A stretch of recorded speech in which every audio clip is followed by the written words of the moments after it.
All right, y'all. Here is a question from the audience. Hi, Chani. I love that you're doing these voice memos now. And one question I've had for a long time is, does your big three matter that much? I feel like everyone's always asking, like, what's your big three? And are there other things that may be more important than that? Great question. Yes, your big three are that important. I'm just going to say it. They are because your rising sign tells us about the motivation for you coming into human existence. It's just like the rising sign is the marker of your life.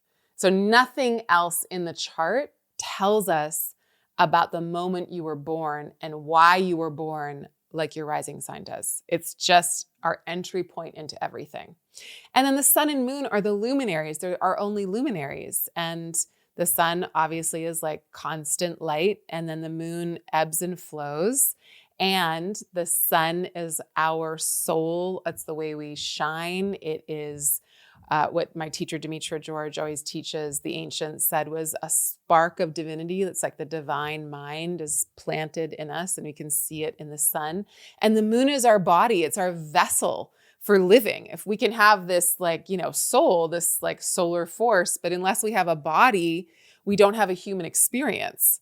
And so it's the soul, the body, the mind, the body, the memory. The moon is also our memory, what our memory is, or how our memory is held in the body, that our body keeps the score, and that we are built from the bodies of the people that birthed us and birthed them and birthed them and birthed them. And so it's our lineage and our history and our connection to this physical space and time.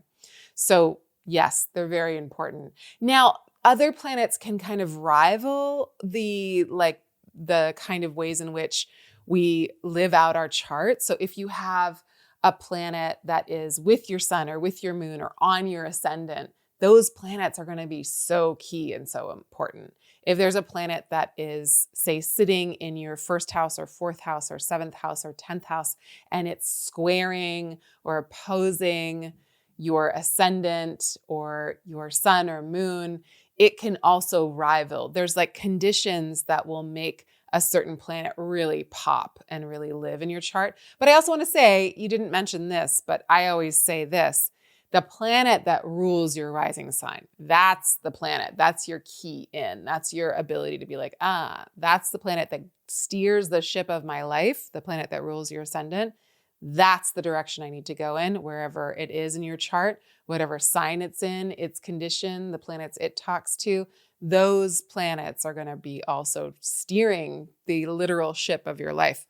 I feel like I'm always answering that question, so sorry if you're bored of hearing that answer, but it really all ties back to, a lot of these questions tie back to the ruler of your ascendant and how important it is. If you don't understand the ruler of your ascendant, the planet that rules the sign of your ascendant, then you're not going to understand the main thesis, or at least one of the through lines of your entire life. That planet that rules your ascendant is driving you, is steering you.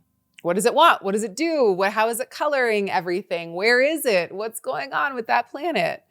Find that in the Chani app, like go to the ascendant in the Chani app and then click on it, and it'll tell you what planet rules it, and then click on that planet and read about it.